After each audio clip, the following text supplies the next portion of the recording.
Hello, and welcome to the next episode of the Mourning Brew, with me, your host, Lee Petcher. Be advised that this podcast deals with issues of the passing of a loved one and the dealing with grief. So if these issues are upsetting to you at the moment, please come back to us when you feel ready to do so. Remember, you are not on your own. Otherwise, pour yourself a brew, get comfy, and we'll begin. Hello and welcome back to the Mourning Brew with me, your host, Lee Petcher. It's been a while since I last recorded a podcast, and we've celebrated Christmas and New Year's. I hope they were all joyful and full of love and laughter for you all. As I've mentioned before, Christmas is a rough time for me, as is the beginning of January. I lost my mum on the 1st of January 2 years ago, and I lost my dad on the 12th of January 12 years ago. So not only have I had Christmas and New Year's to contend with, I've had the anniversaries of my mum and dad as well. And I found this year my mum's anniversary hit me hard, which is still understandable. I've still got a lot of anger built up towards the loss of my mum, which I will work through personal development and therapy should I need it. You know, therapy isn't a dirty word. It's something that I think everybody should be doing. And my dad's kind of went by quite fast. I was working all day, so that took my mind off it. I did have my annual traditional pint for my dad while I was working, and I managed to watch the film, the last film that we ever watched together, 310 to Yuma, yesterday. And actually, I got my fiancée to sit down alongside me and watch it with me, which is unusual. I've never watched that film apart from with my dad, with somebody else before. And I was saying to Emma that no matter how many times I've watched that film, I don't think I've ever truly taken it all in. I couldn't tell you what it was about. I can now. I watched it yesterday. So I'm not going to waffle on too much right now about my experiences because, you know, you've heard all that. Just wanting to let you know that it's okay to have these traditions. It's okay not to have those traditions as well. I know people who frown upon it as though you're putting yourself through that pain on purpose. And I can understand that to an extent. But if, you know, you go through a couple of days or a couple of weeks or a couple of months without thinking about it, it's okay to have that acknowledgement of it. You know, they're still there, you still care.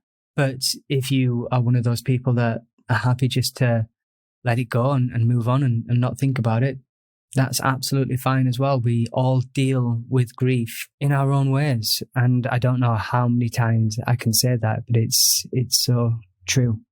So at the end of last year, I said that I was going to start bringing guests on because, as I've mentioned, you've heard my journey now. You know what I've gone through. You know what I continue to go through. And I will continue talking about that to whoever wants to listen. And I will keep checking in with you guys on this podcast. It's a great way to keep me accountable for everything that's going on as well. But my first guest, I thought I'd continue down the theme of my kind of relationship with grief and death and bring on a special person in my life to talk about how they had to deal with what I was going through and how they supported me and things like that. So my first guest is singer Amelia Rose, but more importantly than that, she is my fiancée, Emma Drysdale.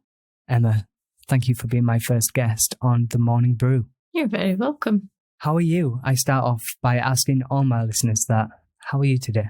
I'm good, thank you. How are you? I'm all right. I'm in a kind of a melancholic mood today. Mm-hmm. I'm happy, but after yesterday, I guess I'm still a bit reflective as well. Yeah. So I wanted to bring you on because, as everybody else, you have your own grief story. Mm-hmm. I know that you've lost both your granddads and one of your grandmas. Yeah. And I know you've lost your pet cat. Yeah. Yeah. Which, even though people say just a pet, it's still a part of the family. Yeah, she was really important to me. So losing her was hard. And it's still grief at the end of the day. You can lose anything and still be affected by grief. I absolutely agree.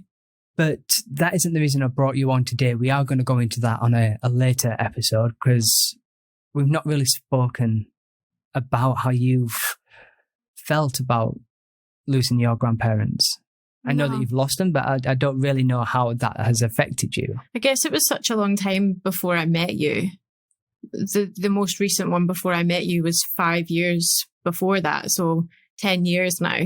So I guess it's not that I don't think about it, but I guess it just doesn't affect my everyday life so much. So it's just not something we ever really talked about. So that would be really interesting to delve deeper into, like I say, on a later episode. But right now, it's all about me. It's my podcast. Nothing new there.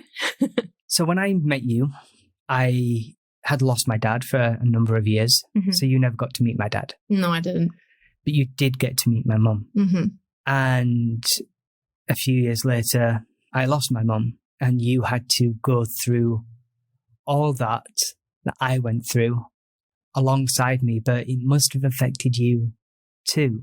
And being in that state of loss and grief, I guess it never really crossed my mind. Well, no, it did cross my mind, but I guess it wasn't a major point of contentment for me of how it was affecting you. So let's go back to you meeting my mum. Yeah. How was that? I remember we'd met and we'd sort of fallen for each other very quickly. And we were on tour, as you said before, and we moved accommodations to somewhere that wasn't a million miles away from your mum. So when we were there, me and you, not the rest of the team, you took me over to meet your mum.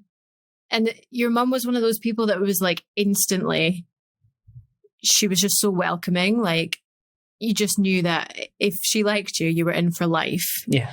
She just was so like, I didn't feel judged by her. I didn't feel like she was sort of trying to size me up to decide whether I was good enough for her son or not, which I felt in previous relationships. I just felt like she was really funny and warm and instantly just loved her. Yeah, she was one in a million. She really would just take anybody under her arm and welcome them into her family. Mm-hmm. And she's a great judge of character, my mum. If she didn't like you, she would be nice to you, but it wouldn't go any further than that. Mm-hmm. What pleased me was seeing how welcoming she was of you, and just you were her daughter from day one. We spent most of the time just like making fun of you, really, together. I remember that. So how did your relationship with my mum grow? What was it like? Well, for the first little while, there wasn't a huge amount of relationship because I guess I was just getting to know you. And because we didn't live near her, I didn't see her very often. So for the first little while, I was just included in the letters that we would write to her and things like that. But eventually, when we moved in together and our relationship became more serious, she would call me. She would just call me. She wouldn't just call you and talk to me while she was talking to you. She would phone me to talk to me, and that was nice. How did that make you feel? Accepted, I suppose, by her. Important to her that she would want to call me and talk to me. Because I don't know what it was like for your mum. Obviously, she was older than us, but in our generation, you don't really call people anymore. It's a text. You text people, hi, how you doing? To call someone, I feel like, is a big thing. Like, you really want to know how that person is. You really want to catch up with that person. So the fact that she would get on her phone and call me was quite a big deal to me. And there'd be times where you were out and your mum would call me and we'd just sit and have a chat. Really? I don't think I ever knew that. Yeah, I once was trying to iron something. You were trying to iron? I was trying to iron something because I wanted to wear it and it was all crushed. And your mum called me and I got so distracted by what I was talking to her about. I burned what I was ironing. No, that's nice. So we moved in together and I have this hang up in my own head, which you know about, the fact that I couldn't see my mum as often as I wanted to. I've got it in my head now that it was just excuses. I could have easily just gone over. But at the time when we got together, we didn't have a car or anything like that. And how did you see that in me? I mean, you would talk about your mum a lot. I can't say that I'd noticed it being something that really affected you, if I can be totally honest. You talked about your mum a lot and you talked to your mum quite a lot, but you wouldn't often say out loud, oh, I wish I could go and see her. You would talk to her and you would talk about her, but you would never say out loud, oh, I wish I had a car so I could go and see her. Right. So although that thought was probably going on, you didn't ever really verbalize it. Not enough that I can remember. I know I got into a tradition with my mum where we would call each other on a Sunday and just catch up. And my mum started to do this thing where she would repeat herself quite a lot, to the point where it was getting frustrating. She'd tell me about her neighbours and then we'd carry on the conversation, and then it'd come back and she'd tell me the same thing that she's just told me. Then she'd phone me up the next day and tell me the thing that she told me twice the day before. And again, I found myself getting really frustrated about things like that. Do you ever remember that conversation coming up? Yeah, I remember you getting frustrated, but I remember that conversation about you being frustrated more after she'd passed away, because you felt guilty about it more than actually even happened. I think you got frustrated with her because people do get frustrated with the ones they love sometimes. But I think after she passed away, you just felt so guilty that you'd ever been frustrated with her, and maybe put more emphasis on it than there even was. I also got frustrated again, I think, at the fact that we knew she was poorly, we knew she had diabetes, and she wasn't taking the best kind of care of herself. She would have bottles of Lucozade like all the time and Mars bars, and she'd convinced herself that because she was diabetic, she needed these things for her blood sugar levels, where really it was doing her more damage than good. I can't really remember how I dealt with that. Can you? Yeah, you didn't really talk to her about it, I think, over the phone all that much, but anytime we would see her and go to her house and you would see all the empty bottles of Lucozade and stuff around, generally you would sort of skip by it until the end, until we were leaving, and then you would sit down and you'd be like, right, Mum, and you would have a bit of a chat with her about it. But she was her own woman, really. She was going to do what she wanted to do. And as much as I think she wanted to take on your concerns, I think she was just a bit stuck in her ways. So as an outsider, seeing mine and my mum's relationship, how was our relationship to you? Like, what did you get from that? What things did you think about it? That if you could describe mine and my mum's relationship to other people, how would you describe it? That you were close and that you were the most important thing in the world to your mum. That was clear. You were also really alike, so it meant that sometimes you would clash a little bit because you were really alike. But not like you would sit and argue, just you would maybe bicker a little bit at times. And also you both would use humour to mask any sort of other emotion generally. So you'd both sort of sit and crack jokes because you were just so alike. You could tell that there was like a bond there that was like an unbreakable one, like more of a bond. Even though I didn't know your dad, but I could, from knowing how you were with your mum, I could tell that there was more of a bond there with your mum than there probably was with your dad. So going on to that, with my dad, like we said, obviously you never met him. No. What do you glean from what I've said, what my mum said, and what other people said? From someone who'd never met him, I think he was very popular with his friends, but I think he wasn't very good at showing love. I don't think he was very good at feelings and emotions. And I don't agree with the way he went about some things in his life. I don't agree with some things that he did. Obviously, I didn't meet him, so I don't know how much of a kind of opinion I can have on the way that he lived his life. But I feel like he was maybe closer with his friends than maybe he was with his family, from the things that you guys have said. It's always interesting to hear how other people's perceptions of somebody that you know and loved, them not having met them, what they think of that person just through the conversations that we have. Do you know what I mean? Mm-hmm. So it's interesting to hear that. I mean, knowing your mum and knowing how much she loved him, he must have been a really good man. Yeah. I think, unfortunately, I haven't heard a hell of a lot about that side of him. Right. If I'm honest. And that makes me sad, because I like to think that I do talk about my dad in a positive light. I've heard a lot of lovely stories between you and your dad. I have, but I've heard more bad ones. And I would say that the things that have happened when it's been the bad ones have been larger sort of actions than the good ones. So the good ones have been just little small things, whereas the bad ones have been big. So would you say I needed to concentrate more on the good stuff? I guess so, but I think it's also important not to forget the bad stuff. No, I totally agree.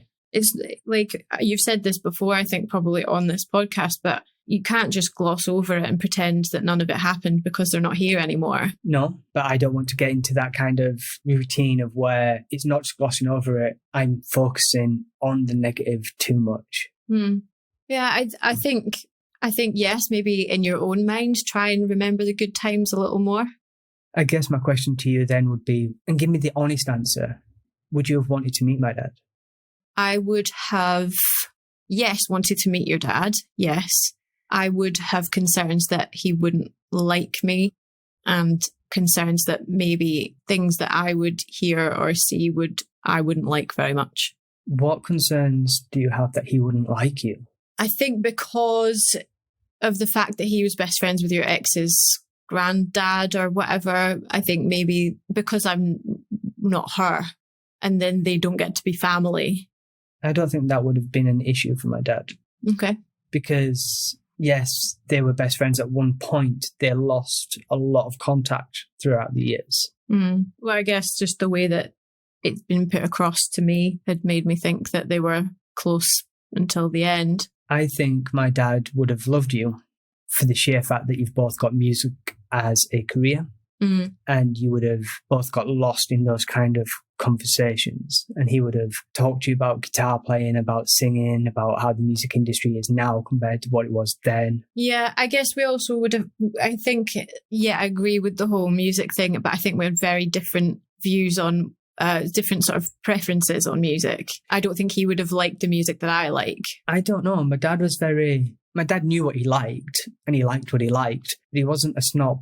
He would give everything a try. And as long as somebody could articulate why such a thing was good, he would appreciate that opinion. Why they like it, yeah. I don't think you have anything to worry about my dad liking you. You're down to earth. You say it as it is. You're just a great person, and that's all my dad ever liked in people. So back to my mum, because this is the relationship that you had developed with her as well. Like, what would you say your relationship with my mum was? I'd say it was not as close as mother and daughter, certainly. Mother-in-law and daughter-in-law, but close mother-in-law, daughter-in-law. Because you hear lots of stories about women and men who don't like their mother-in-law. I did not have that problem. She was hilarious. We got on very well. So there was never a time where she'd call and you'd be like, oh, better not. Honestly, yeah. Sometimes I'd be busy and she loved to talk. So yeah, sometimes I'd be like, I don't have time right now. And looking back, you think, God, I feel terrible for that. Yeah. But that's just the way things are. I do it with my own mum sometimes. Yeah. And it's so true. You know, it's okay to have those not right now kind of moments, but also kind of keep in mind that if not now, when? Yeah. So, okay, you have to put yourself first and you have to deal with what's going on in your life right now, but don't forget that call and make it at your earliest convenience. Try not to forget, I think is the thing there. Yeah. But it wasn't a case of, it's Petter calling, no. I'm not answering because I don't want to talk to her. No, of course not. And there were never times of, I'm going down to see my mum and you didn't want to come down or... No. I was always made to feel so comfortable in our house.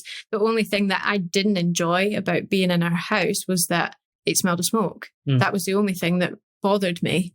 So I just always knew that I had to wear clothes that I wasn't all that bothered about. I love my mum tremendously. I always got a bit nervous introducing her to new people in my life, because the side of my mum you never saw was the housewife, where she was proud and the house was spotless. The clothes were ironed, the food was cooked fresh and all that. Yeah. And I could bring people to the house and it'd be spotless. When you met my mum, and the time that I'm talking about now is where she'd kind of given up on that. Yeah. And that's not to say that she'd given up. She was happy. She just found a new happiness. Her home wasn't her happiness now. It was other things. Yeah. And she filled her home with a lot of junk and she hoarded. Yeah, she did. Basically. Yeah. And she smoked inside the house, and the food wasn't always fresh. It was packaged and things like that. So I always got an embarrassment inside me going, what are these people going to think of her? How did you feel when you first met her? Did you think that? Did that cross your mind? The first time going into the house, yeah, I was a bit, I guess, judgmental in my head about that, because obviously, the listeners won't know, but I've grown up in a house that's been practically spotless, because that's who my mum is. So when I walked into your mum's house for the first time and saw her living room was quite small, and saw everything on the floor and just the sheer amount of stuff that was there. Yeah, I guess I had a little bit of a judgment in my head about that. I wasn't judging thinking, oh my God, she's clearly a horrible person. I was just judging slightly thinking, this isn't how I would have my house. Right. But obviously that didn't stop you from falling in love with me and falling in love with my mum. No, of course not. Towards the end, there was a Christmas where we spent Christmas with your mum and dad, and then we had to take my mum to hospital. Mm-hmm. And we've chatted about this off mic a few times. Again, my mum was really poorly. She couldn't walk. This day, we had to get a wheelchair for her, and I was driving everywhere trying to get the best parking spot. And if I couldn't get a good parking spot for her, I had to drop you two off, go park up, come back down and meet you. And it was a stressful day for me because I wanted the best from my mum. I wanted her not to panic, and I wanted you not to feel left out. Can you describe that day for you? It was a horrible day, if I'm honest. Didn't enjoy that day much, because as much as you can try and keep everyone happy, which is what you do, unfortunately, it's never going to happen. It was impossible for your mum to get into the back of our car. So I had to go in the back of the car. I would never have asked your mum to get in the back of the car. No. We only had a 3-door at that time. I don't even know if a 5-door would have helped, just whatever. I would never have asked that of her. But me being in the back of a car, I struggle. So, and we had not a super long journey, but it wasn't a quick journey either. And that made me feel sick. And when I feel sick and I just don't really want to talk much. So I know I was quite quiet that day. Yeah.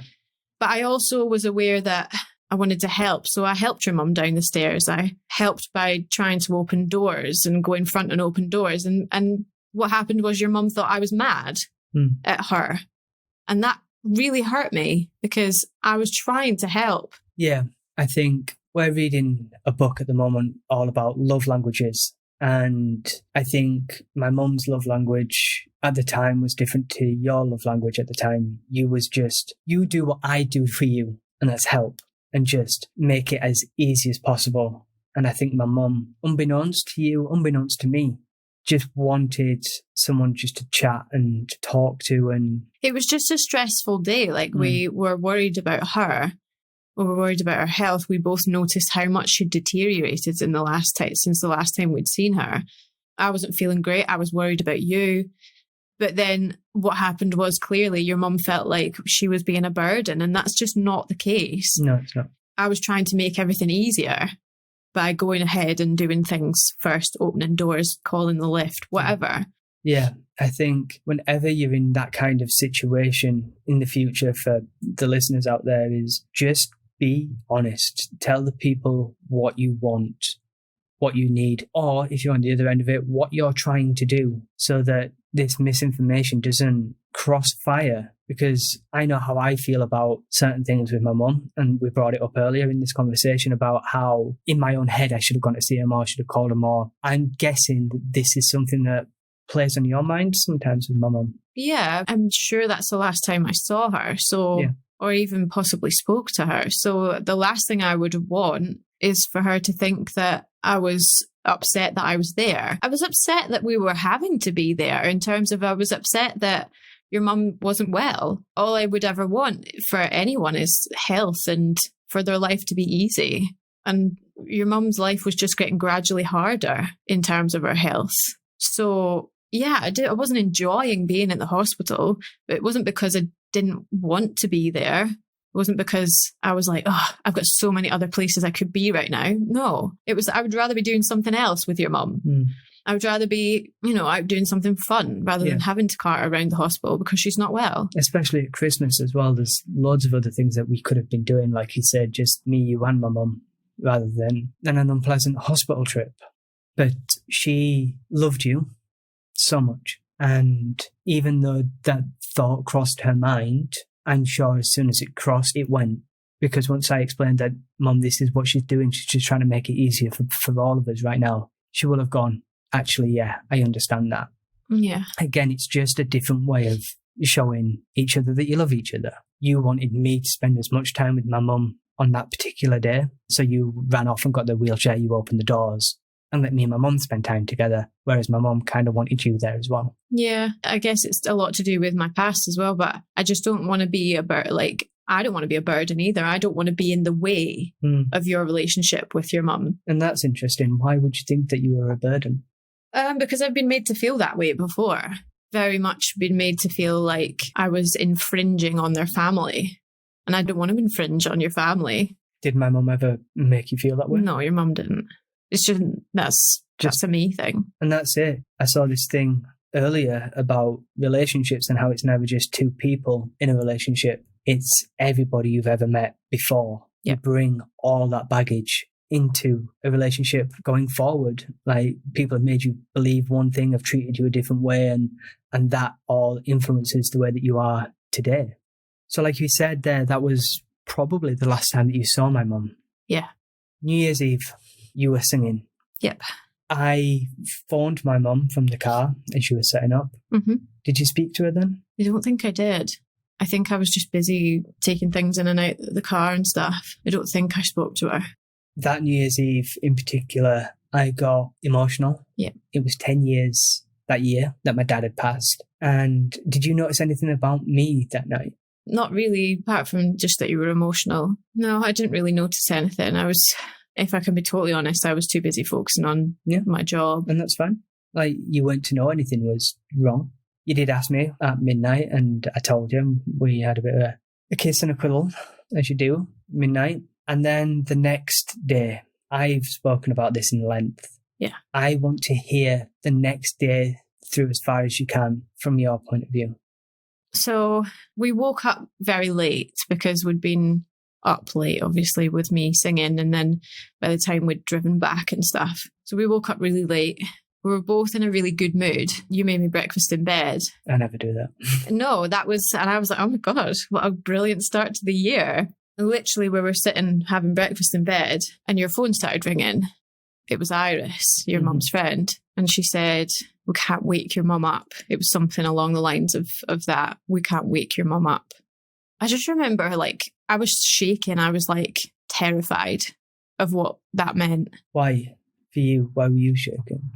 Because I thought I was losing someone that meant not just a lot to me, but a lot to you. And I knew that if that's what was happening, it would absolutely kill you. And if I'm honest, I was worried about how I was going to cope with helping you cope. So at that point, it was more about me and you rather than my mum, which isn't an awful thing. It's not a bad thing at all. It's just the order of things in your head at that point is... Yeah, I was thinking more about you, if I'm honest. Yeah, I was. And that's perfectly understandable because I'd say that I was your number one priority. Yeah. At that point, you know me, you're in love with me. My mum is like an extension of me, which, to the listeners out there, this isn't anything wrong with if your partner's parents die, you want to focus on your partner. Yeah. Rather than them, because we're in Manchester. My mum's in Louth. There's nothing you could have done for my mum anyway at that point. So carry on. I remember asking, what do we do? And we'd said, oh, we'll come down. I definitely showered in that time, in the time between, I think you did as well. No, you didn't. You didn't shower. You hadn't showered yet. I'd gotten out of the shower. I'd half brushed my hair. I was wearing some new underwear. It wasn't like sexy underwear or anything. It wasn't obviously like, that's the last thing on our minds at that time. But I remember you complimenting my underwear and saying that it was nice. I don't remember any of this. And I said, thank you. But it was very much it was a very blank kind of stare though, that because you weren't thinking about my underwear. You were thinking about your mum. And then your phone rang again.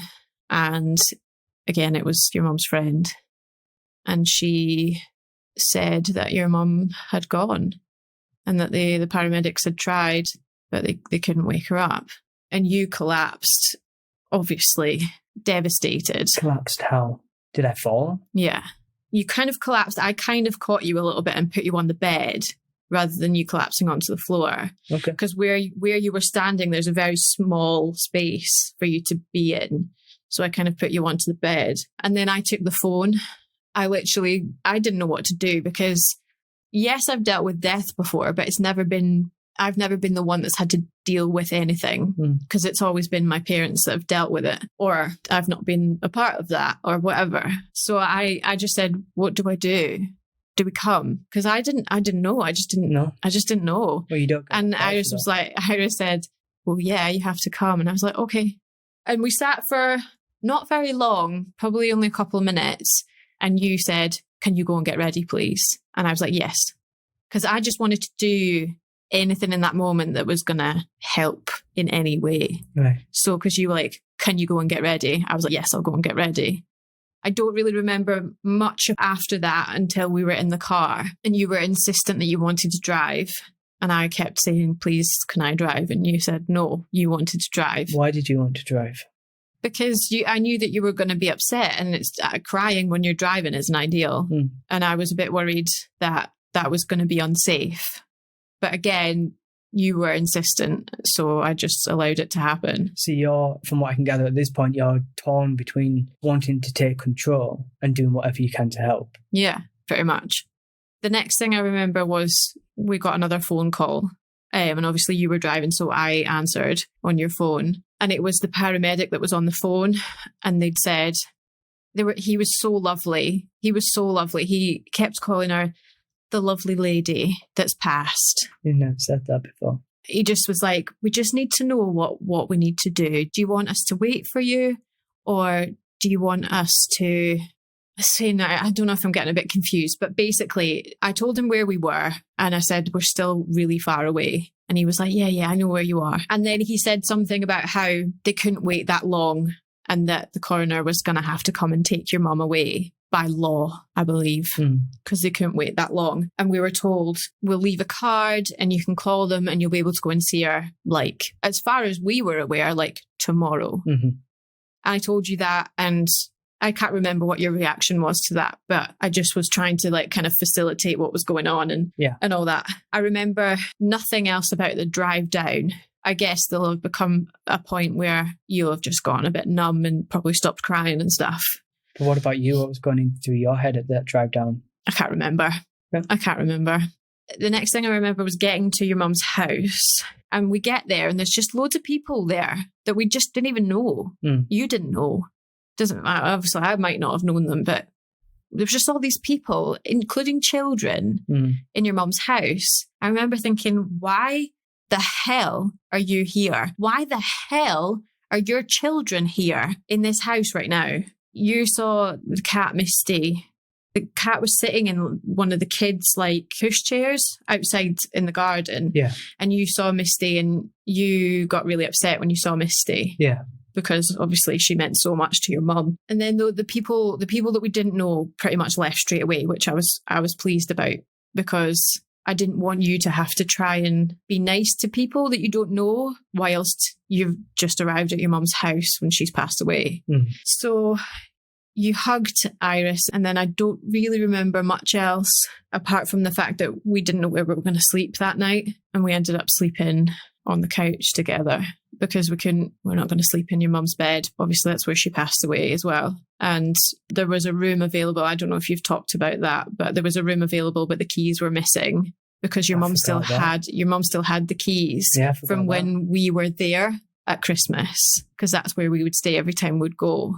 So the keys were in her house somewhere, but as we've said, our house was full of stuff and they were missing. So we didn't have anywhere else to go apart from the couch. And we did not sleep very much that night. So what's going through your head this full day? Honestly, oh shit. What do we do? What do I do? I know I remember talking to my parents and being like, what do I do? And my dad giving me like a list of things that we needed to look at. And yeah, I just felt lost. Because I just wanted to make it all better for you. And I just knew that it was never going to be okay for you again. And that's understandable. So that's day one. That's the hardest day. Then the next few weeks are just a nightmare for us, especially. Do you want to go through what happened, and from your point of view, not necessarily what we had to do, but from your point of view, how you were feeling and what you were thinking and what you were doing? So I stayed with you as long as I could. I worked a 0-hour job, so it wasn't as much of a big deal for me to be missing work because it was a bit more flexible. Eventually I had to go back to work because one of us had to be earning some money, first of all, and obviously it couldn't be you. Did money worries ever cross your mind at this point? Yeah, it did. I was lucky that my boss she was great. And I kind of was keeping her in touch with what was going on. And she was like, whatever you need, like, absolutely fine. So we had our little car by that point, and that car went up and down the M62 more times than I can count. Yeah, that car is literally like got us through the hardest time, because I would come back to Manchester for work. I think I was there with you for about a week. Cleaning the house and... Yeah, just starting to do all the things that we needed to do. And then I went back to work and tried to work through the week and come back to you at the weekends. And how did that make you feel? Knackered. I was completely knackered, but also guilty that I was leaving you to deal with it on your own. And how were you at home when I wasn't there? I wasn't really there. My mind was always with you. Right. So I don't remember being at home all that much because I was just getting up, going to work, coming back, going to bed, rinse and repeat, and then till the time that I could come to you. So did you get into like an automatic thing where you wouldn't think about anything? Or even though you were up, work, home, were things still flying through your head? Yeah, I was constantly worrying about you. Like, worrying about the fact that you were having to deal with it all by yourself. And I was worrying about you, whether you were eating properly, if you were drinking too much alcohol, if you were seeking some sort of validation elsewhere because I wasn't there. And I know that's not a nice thing to hear, but that's the things that were going through my mind. And what came of that? When you got back down to me, how did you feel? It was never a very nice feeling to walk in.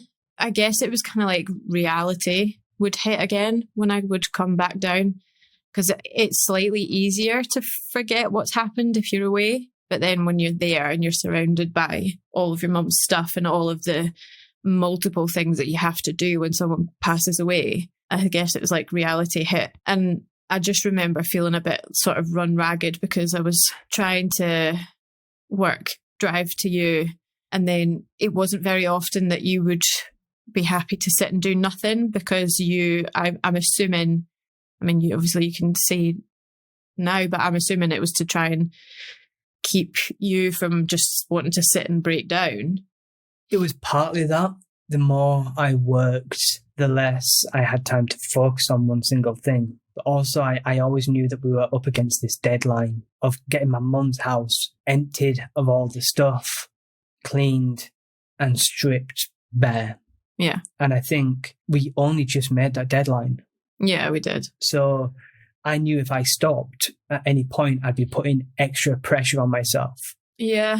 I just found it a bit hard some days because you were like, right, we need to do this today. And I was like, can I please just have a bit of time? And you'd be like, no, we need to do this. And whilst I understood, I guess I just needed a bit of time as well. But I understood that we needed to do it all. Did you not think of telling me? No. Why? Because you've just lost your mum. Why am I going to make it worse by making it all about me?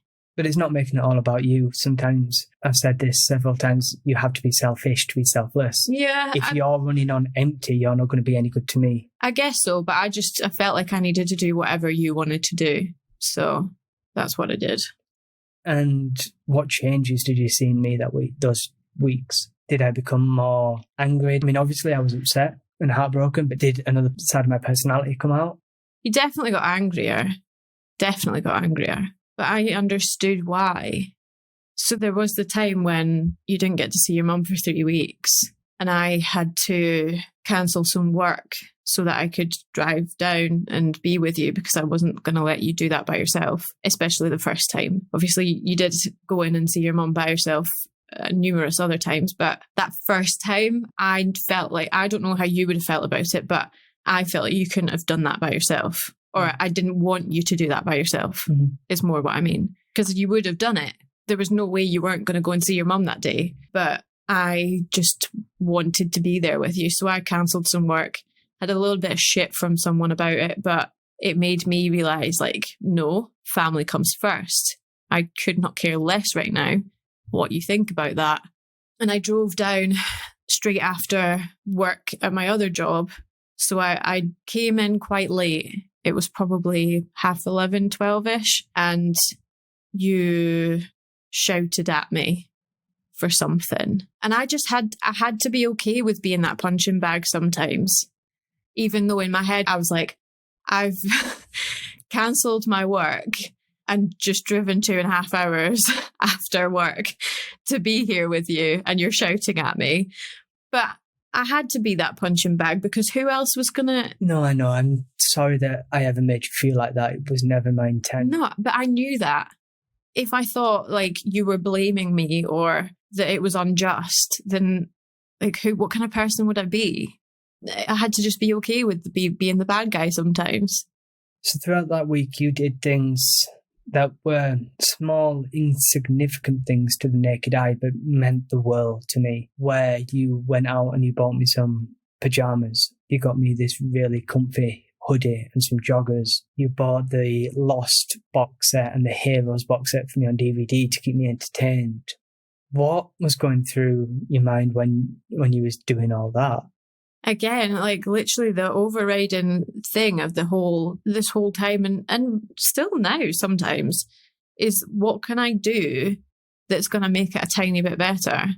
Like nothing's going to bring your mum back and nothing's going to take the pain away.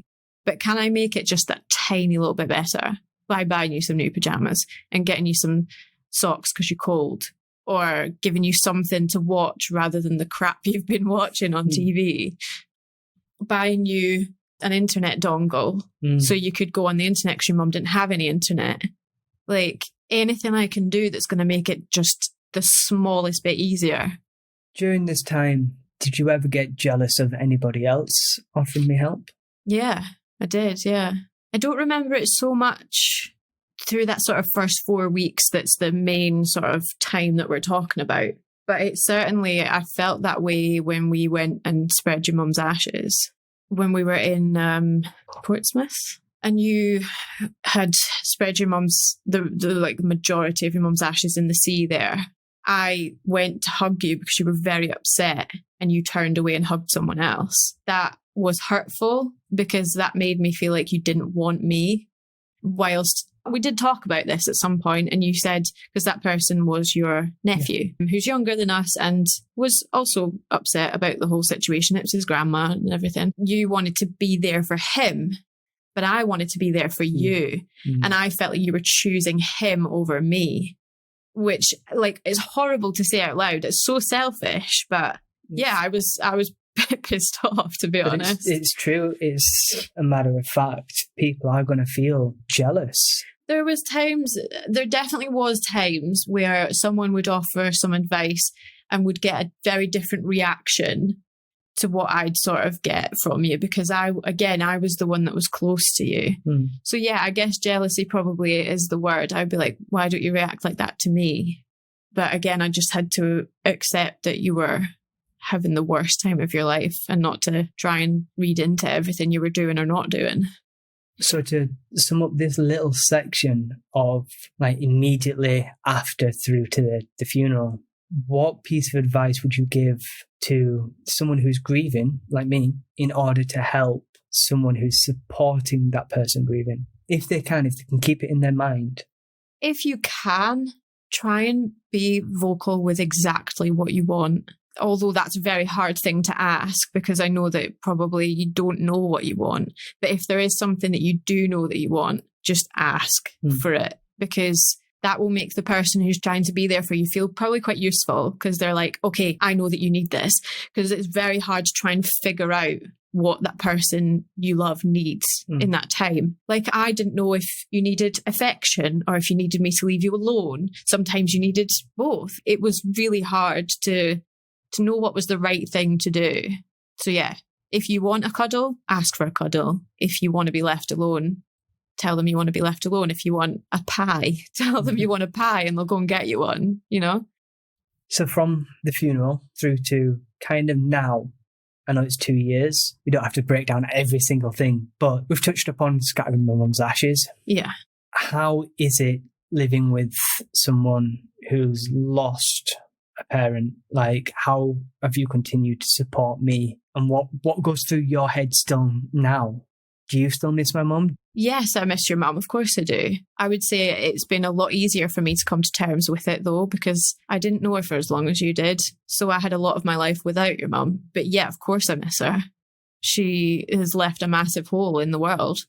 I guess it just ebbs and flows. Like, there'll be times where you'll be feeling awful for a while, and there'll be times where you'll be feeling okay for a while. I just kind of have to roll with it. I'm never going to tell you should be feeling a certain way because it's been a certain amount of time, or you shouldn't feel that way anymore, or don't have those regrets, because you're going to feel how you feel. I think I just try and like show you I care by remembering the dates that things happen, or I just hope that you know that I'm always there. Like, the problem is that you always apologize for being upset. I don't want you to apologize for being upset. It's 100% okay.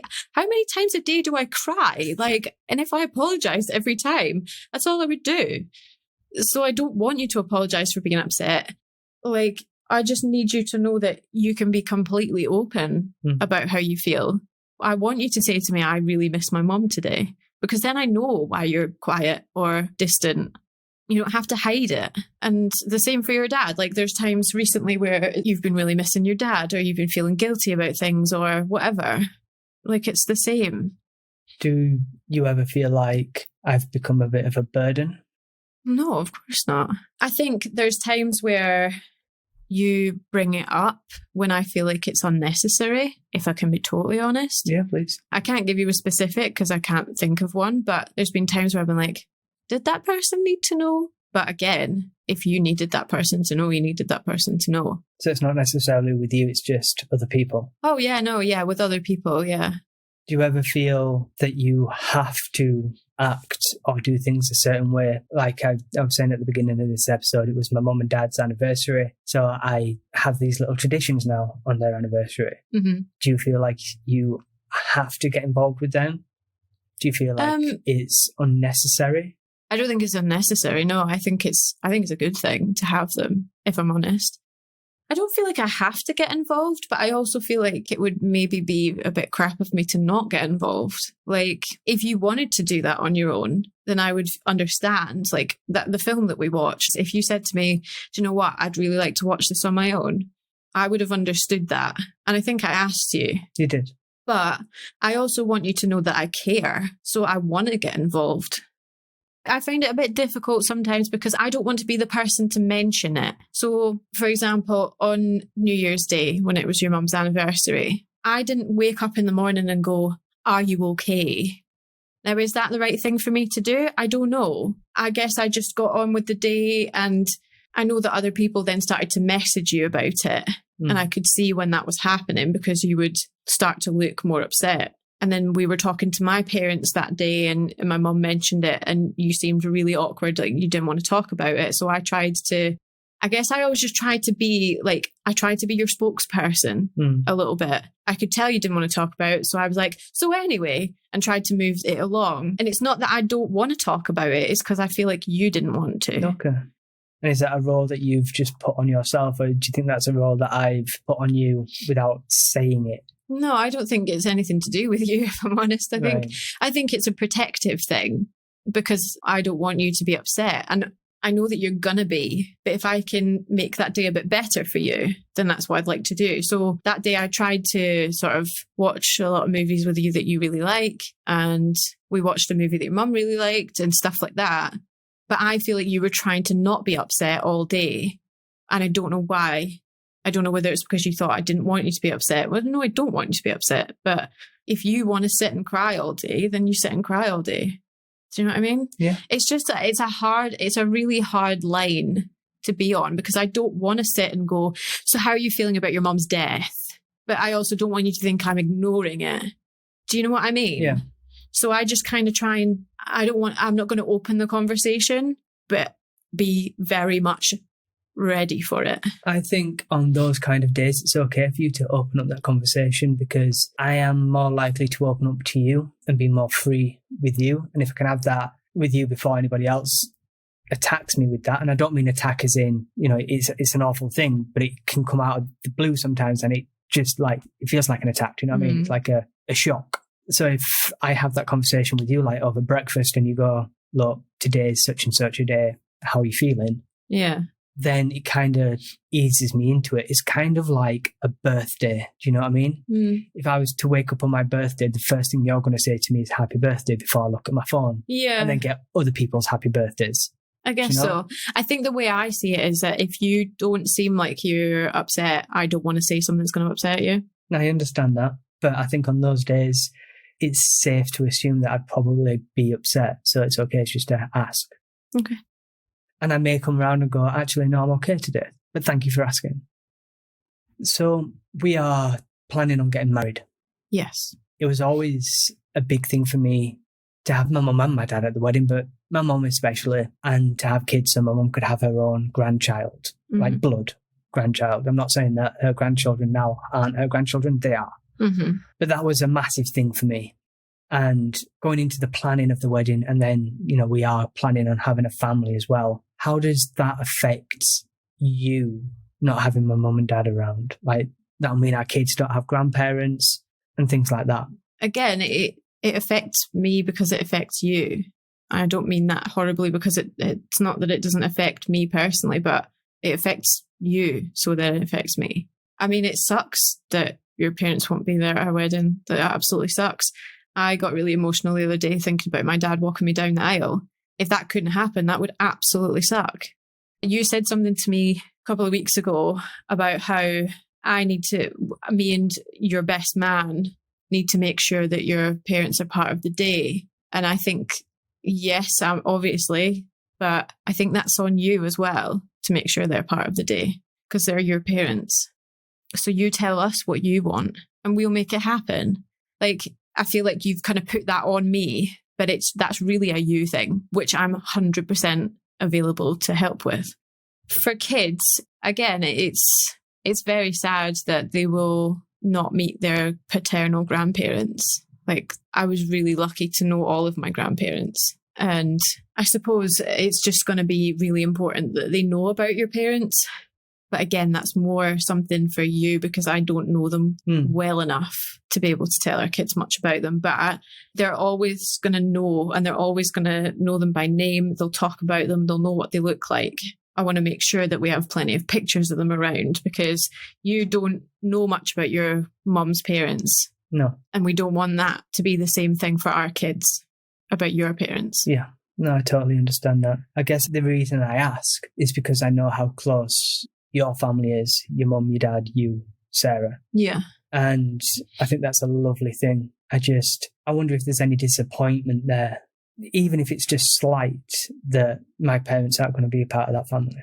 Well, of course, what do you mean? I mean, disappointed. Of course, I'm disappointed that they won't be able to be a part of the family. Like, again, as I said before, it sucks. Our kids would have been absolutely spoiled by them, and they would have been so loved and played with, and they would have constantly been like wanting to go and see your parents and stuff because they have fun. And I know that would have been the case.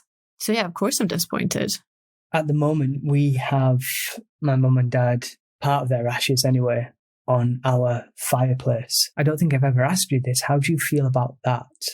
I don't feel negatively about it, I think is the first thing that's come into my mind. I guess, well, I don't know. I speak to them sometimes. Do you? Well, I spoke to your dad yesterday. Not in the way that you probably would and stuff like that, but sometimes I'll make a little comment and I'll be like, oh, Peter, have you seen what he's up to? Like, generally you're there when it happens, but I don't feel negatively about the fact that they're there. Right. I would feel negatively about it if you didn't want them there or you felt negatively about it. But it doesn't upset you that they are there? No, God, no. I just always feel like I want to be very careful around the boxes. Is that why you don't dust? One of the reasons. Was seeing my mum the first dead person that you saw? Yeah. How did that make you feel? I was so nervous, but I couldn't tell you that because it's not what you needed to hear. It was strange because she looked like herself, but not at the same time. She looked really peaceful, like she was just sleeping. Yeah, the first time it was a little jarring. Yeah, I guess so. I think I had the choice, I would have maybe taken a little bit more time to get ready. But we were told you're seeing her tomorrow. And after waiting 3 weeks, obviously it's like, how much more time did you want? You had 3 weeks. No, but it was maybe if it was you're seeing her in 3 days, then I'd be like, okay, I've got some time to prepare. Yeah, I felt uncomfortable touching her, if I'm honest. Okay. I didn't touch her skin. I don't know why that is. I think I didn't want to feel that she was cold. So I don't think I touched her at all, actually. I stood by her coffin and I spoke to her, but I didn't touch her. Not because it's gross germs, but just, I don't know. It was the first time, so...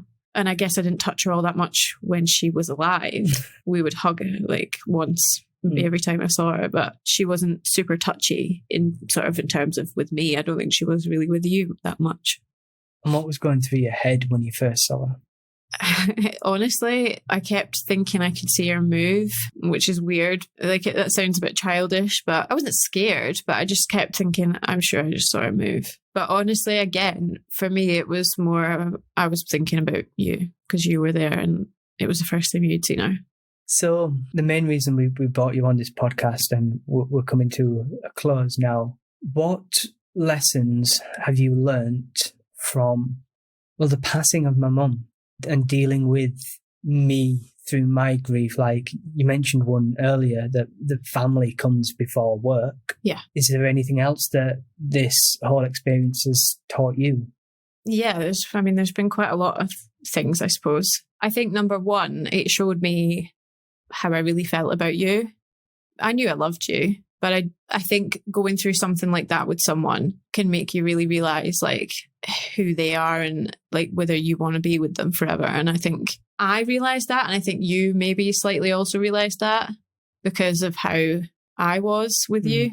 I think, I don't know. No, I truly do. You were a rock for me. How I would have got through that January without you baffles me. I wouldn't have been able to do it. I think you would have, but I think it would have just been more difficult. I think I just was able to help. You honestly did so much for me. Just even in the little things that I mentioned before, it really meant the world to me. And a lot of it is a blur. A lot of it I have forgotten. And it's interesting hearing it all back, how, you felt that I'd shouted at you and stuff like that. And that was never, ever my intent. I never wanted to upset or hurt you. But I knew that. And that's why, like, if you shouted at me now, we would have an argument about it. But that's why I said to myself, he's hurting. Like, it's not me. It's not my fault. And he knows that. You were just hurting. I have to be honest and say that my parents were a big support to me during that time as well. Because I would call them and be like, what am I doing? So, yeah, how did you get through that? Your parents supported you, but how else did you get through that time? I don't know, to be honest. I had a lot of support from one of my workplaces. They were great, but my parents were the main thing. Even though they weren't like around, I didn't like come home to them because they're in Scotland, but they drove like 4.5 hours to come to your mum's funeral and didn't even know her. Yeah. Well, they knew her. They hadn't met her. And that makes me so proud of them, like the kind of people that they are, because they wanted to support you. Yeah, they even drove us to my mum's funeral from the Chapel of Rest. Yeah, because I think you talked about the whole car situation, didn't you? But yeah, just they were incredible. They gave us money to help as well, and they were always there when I needed to talk to someone, because there were times you were difficult. I'm not going to pretend you weren't. But I understood as well. Like, there were times where I needed to talk about something else. Yeah. Just because you're being strong for one person doesn't mean that you don't need the support as well. So again, if you're listening to this and you're trying to be there for someone else, seek out other people to support you. It's a village. Yeah. We all have to help each other. So what other things did you learn? I think the main sort of, I would say, practical thing that we both and my family all learned was to have something put in place for when you pass away to help your loved ones. Yeah. Because sadly your mum didn't, and it did make things a bit harder for us. Very hard for us. Yeah, I just don't want to be mean. But come on, Pear, what are you thinking, hun? So we, I think about 2 months later, both got life insurance. My parents have both put things in place as well, which I think they were always planning to do, but it's just one of those things that you just don't get around to. Yeah. So I would say that's a very practical thing that we learned. I don't know what other lessons I could take from it, really. Just try and talk to the people you love as much as possible. I think the other thing you can take from it, just from listening to your side for the first time, really, because every time we talk about my mum's death, it's always on my terms and how I'm feeling and things. So from listening to you, I think the one thing you should learn from it is you are stronger than you think you are, because you were so strong. At that point, I didn't see you struggling. I didn't see you falter or anything. I mean, obviously you cried and wept, but when you're dealing with death, I'd be shocked if anybody didn't do that. Yeah. But yeah, you were there for me and you took on the weight of the world. If you could offer any advice to people listening who are supporting someone going through grief, or maybe in the future, what advice would you give?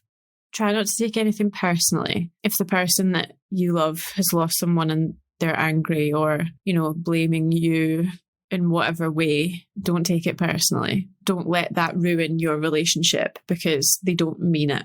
Unless they're physically blaming you, obviously. But try and use it to make your relationship stronger. And obviously when they're going through that, that's the last thing they're thinking about. But if you have a bit of time to think about it, try and use it to make your relationship better. I think that's a bit rubbish, but...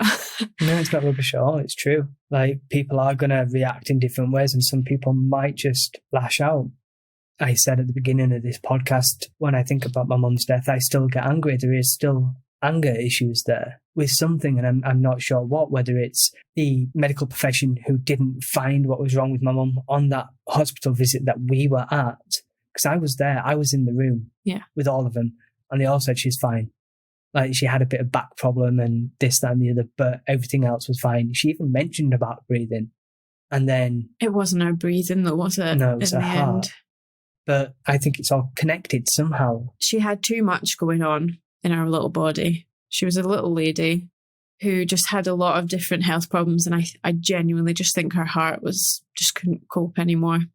So I'm dealing with that. But yeah, people will lash out. People will react in strange and different ways. So I think that's really good advice for you to tell them not to take it personal, because it's just a small fraction of that time and things will revert back to normal. And if they don't, that's when you start questioning things. But yeah, in that first month, 2 months, whatever, it's so raw that the person who's dealing with it doesn't know what they feel. They're just feeling so many different negative emotions that sometimes, like I was saying before, sometimes you just have to be a bit of a punching bag. A little bit. No, I don't mean physically, obviously. I just want to point that out because that's not okay. But if they need to shout at you, even when you've been at work all day and you've driven 2.5 hours to see them, let them shout at you because it might just make them feel a little bit better to get it out. Again, I can't think of the time it happened. I can only assume that I feel safe with you and that emotion just needed to come out. And if it had come out with anybody else, it could have been disastrous. Whereas with you, you can call me on it later. Yeah, but I didn't need to call you on it because I knew what was going on. And any advice for people continuing to support a partner after grief? Yeah, again, just be prepared for the days where, because the days come very unannounced, the days where you don't feel good, the days where you feel really sad. And also, if that person does sort of think a lot about the anniversaries, because some people don't, my dad doesn't, but some people do, just maybe have a bit of a plan of what you can do that day. And I guess I've learned as well from that don't not mention it because you think that you'll upset them. Just continue to ask how they're feeling, I guess. Just keep checking in because it's the only way you get through it. I think if you're checking in on people who you're not that close to, you're a friend of a friend, you're an acquaintance, you're just a friend even, it can be a bit much. But if you're in that special relationship, there's only a few people that I will allow to ask me time and time again how I'm feeling about these kind of things. You're one of them.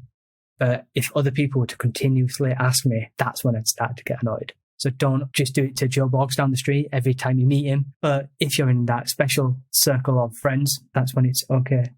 Emma, if you could speak to my mum or my dad, for that matter, and you could say anything to them, what would you say? Or better yet, is there anything that you wanted to say to my mum and dad that you now have the chance to do? I suppose I would want them to know, which your mum knew, but your dad, I'd want him to know how much you mean to me. Because I think it's always important for a parent, like when their child gets into a relationship, they want to know they're being treated right. So I'd want them to know that I'm treating you right and that I'm looking after you, because that's the last thing I said to your mum was that I would look after you. So I would want them to know that. I guess I wouldn't say too much now, but in a few years when we have kids, that's what I'd want to talk to them about, because I think that would be so important to them.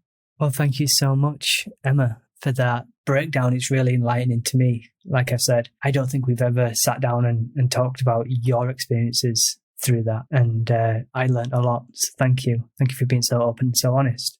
Because it's hard to be that open and honest when talking about death in general. But when you're talking about somebody else's experience to how they're feeling, like you said, when we were going through it, you kept a lot of that hidden from me. So it must have taken a lot of bravery for you to open up right now. Thank you. You're welcome. So that has been this week's episode, and I hope you found it useful and informative.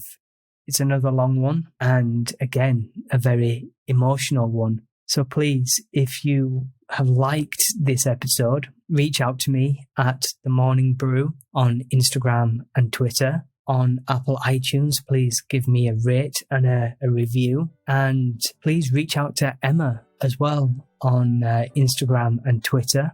So I'm Drysdale1210 on Instagram, and on Twitter I'm Emma_Drysdale. And just thank her and start a conversation. You know, I'm sure she'll be there to help and support anybody who is helping and supporting other people through their times of grief. Thank you so much for listening. And guys, this has been me, Lee Petcher, at the Mourning Brew, putting you back in the centre of your morning.